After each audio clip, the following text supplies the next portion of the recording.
Pemirsa, terima kasih Anda masih bersama kami. PT Rukun Raharja Tbk berencana melakukan pemecahan nilai nominal saham atau stock split dengan rasio 1:5, di mana aksi korporasi ini diharapkan meningkatkan likuiditas perdagangan dan memperluas partisipasi investor retail di pasar modal. PT Rukun Raharja Tbk atau emiten dengan kode saham Raja akan meminta persetujuan pemegang saham atas rencana stock split dalam rapat umum pemegang saham luar biasa pada 23 Juni 2026. Aksi korporasi ini telah mendapatkan persetujuan prinsip dari Bursa Efek Indonesia pada 5 Mei 2026. Manajemen menyatakan apabila stock split menjadi efektif, maka secara teoritis saham Raja akan diperdagangkan pada level Rp650 per saham. Dengan harga tersebut, satu lot saham Raja dapat dibeli dengan nilai sekitar Rp66.000. Melalui aksi korporasi ini, nilai nominal saham akan berubah dari Rp25 menjadi Rp5.000 per saham. Sementara jumlah saham yang ditempatkan dan disetor penuh akan meningkat dari 4,22 miliar saham menjadi 21,13 miliar saham. Persero menilai harga saham yang lebih terjangkau akan memperluas akses investor retail dengan modal terbatas untuk memiliki saham Raja. Langkah ini juga diharapkan dapat meningkatkan aktivitas dan likuiditas perdagangan saham perseroan. Jika mendapatkan persetujuan pemegang saham, distribusi saham dengan nilai nominal baru akan dilaksanakan pada 16 Juli 2026. Adapun perdagangan saham dengan nilai nominal baru di pasar reguler, negosiasi dan tunai akan dimulai pada 20 Juli 2026. Tim Liputan IDX Channel. Pemirsa, PT Rans Entertainment Indonesia Tbk bersiap melakukan penawaran umum perdana saham atau IPO di Bursa Efek Indonesia. Melalui pelepasan 2,52 miliar saham baru, perseroan berpotensi menghimpun dana hingga Rp429,25 miliar. PT Rans Entertainment Indonesia Tbk milik Raffi Ahmad bersiap melantai di Bursa Efek Indonesia melalui skema penawaran umum perdana saham. Persero menawarkan sebanyak-banyaknya 2,52 miliar saham baru atau setara 20,02% dari modal ditempatkan dan disetor setelah IPO. Dalam prospektus ringkas, perseroan menetapkan kisaran harga penawaran awal sebesar Rp135 hingga Rp170 per saham. Dengan menggunakan kode saham Rans, perseroan berpotensi menghimpun dana maksimal sekitar Rp423,25 miliar. Aksi korporasi ini memasuki masa penawaran awal pada 23 hingga 25 Juni 2026. Sementara pernyataan efektif dari Otoritas Jasa Keuangan ditargetkan terbit pada 30 Juni 2026 dan pencatatan saham di bursa ditargetkan pada 10 Juli 2026. Sekitar 37,61% dana hasil IPO akan digunakan untuk mendukung penyelenggaraan konser di berbagai kota di Indonesia. Selain itu, sebesar 18,64% dialokasikan untuk pembangunan wahana bermain dan edukasi Cibongland. Sebagian dana IPO juga akan digunakan untuk akuisisi saham PT Rans Kosmetika Indonesia atau Slavina, serta pembentukan entitas baru bersama PT Fitlob Global Technology untuk pengembangan bisnis berbasis kecerdasan buatan atau Artificial Intelligence. Perseroan juga akan menggunakan dana tersebut untuk pembayaran sebagian utang dan penguatan bisnis anak usaha. Tim Liputan IDX Channel.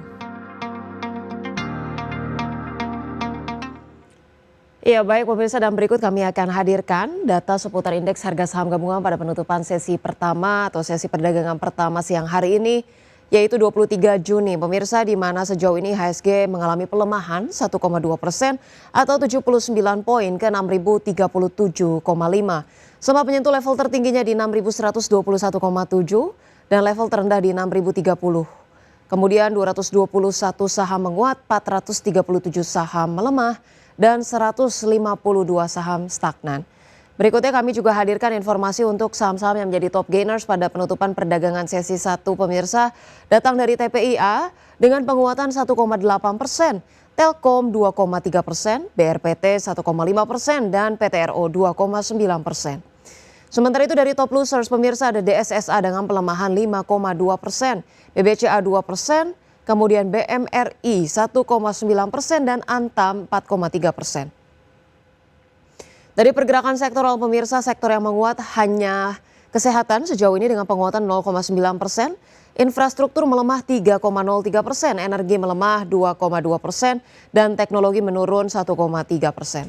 Pemirsa, Menteri Perumahan dan Kawasan Permukiman Marwarar Sirait memastikan bahwa lahan hibah dari Lipo Group di kawasan Meikarta, Kabupaten Bekasi, Jawa Barat akan dimanfaatkan untuk pembangunan hunian layak huni dan terjangkau bagi rakyat.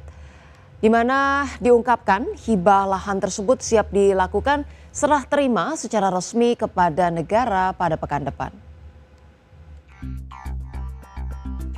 Menteri Perumahan dan Kawasan Permukiman Marwarar Sirait memastikan bahwa lahan hibah dari Lipo Group di kawasan Meikarta, Kabupaten Bekasi, Jawa Barat akan dimanfaatkan untuk pembangunan hunian layak huni dan terjangkau bagi masyarakat, khususnya masyarakat berpenghasilan rendah.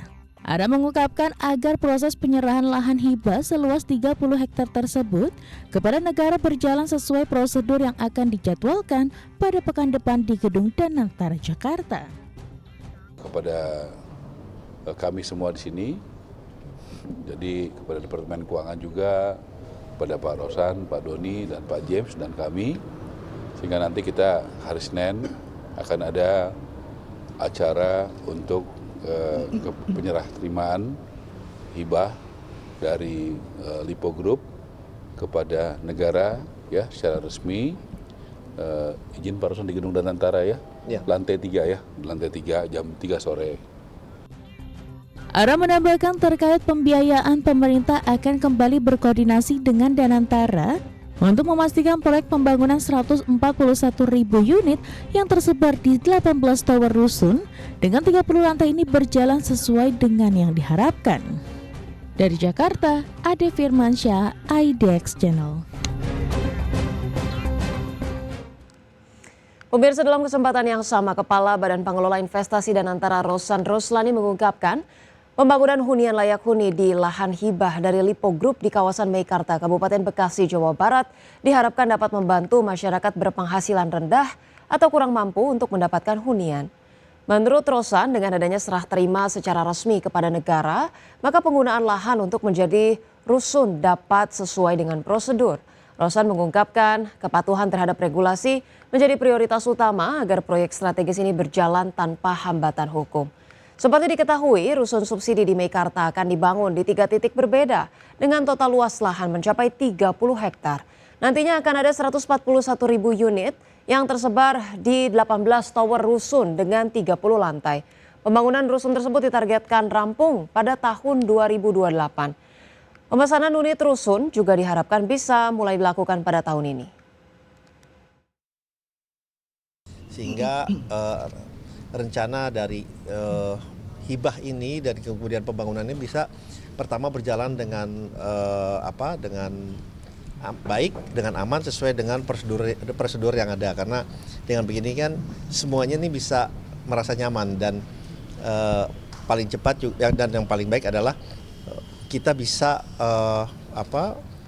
melanjutkan pembangunan dari program yang memang sudah dicanangkan ini dengan cepat dan dengan proper sesuai dengan aturan yang ada. Nah, itu kan sangat penting karena ini juga memberikan asas manfaat yang sangat luar biasa terhadap terutamanya masyarakat Indonesia, masyarakat yang mungkin berpenghasilan kurang mampu, sehingga mereka pun mendapatkan haknya untuk memiliki tempat tinggal yang layak, yang baik, dan yang memang sudah menjadi hak mereka untuk mendapatkan